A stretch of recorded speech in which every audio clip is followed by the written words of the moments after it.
ఒక 5గురిని ఇళ్ళకెళ్ళి కార్లు ఎక్కించుకొని గుర్తు తెలియని ప్రాంతానికి తీసుకెళ్లారు.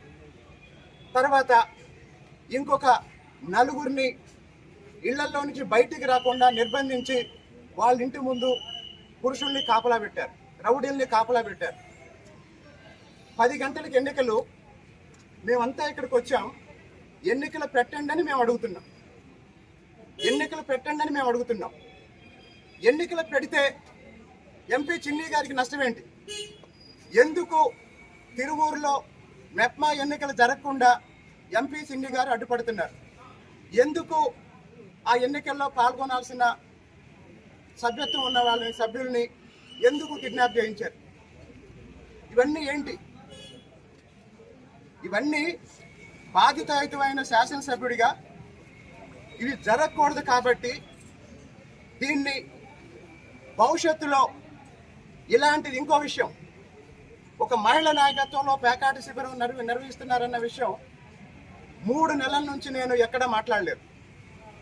ఆమెని మైలవరం పోలీసులు పట్టుకొని ఆ పేకాట శిబిరాన్ని మూసేశారు. పోలీసులకి థ్యాంక్స్.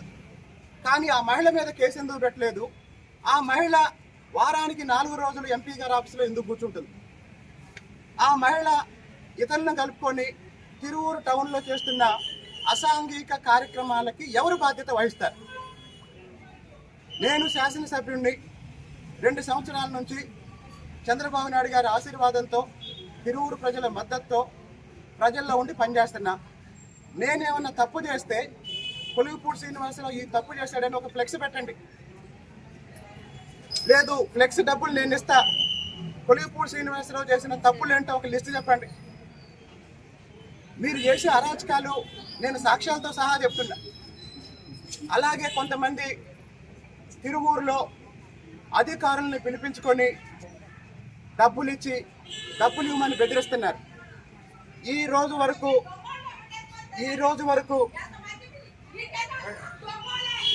వరకు చంద్రబాబు నాయుడు గారి మీద గౌరవంతో, పార్టీ అంతర్గత అంశాలు బయటికి రాకూడదన్న ఉద్దేశంతో మెజారిటీ ప్రజల మద్దతున్న చాలా మౌనంగా ఉంటున్నాం.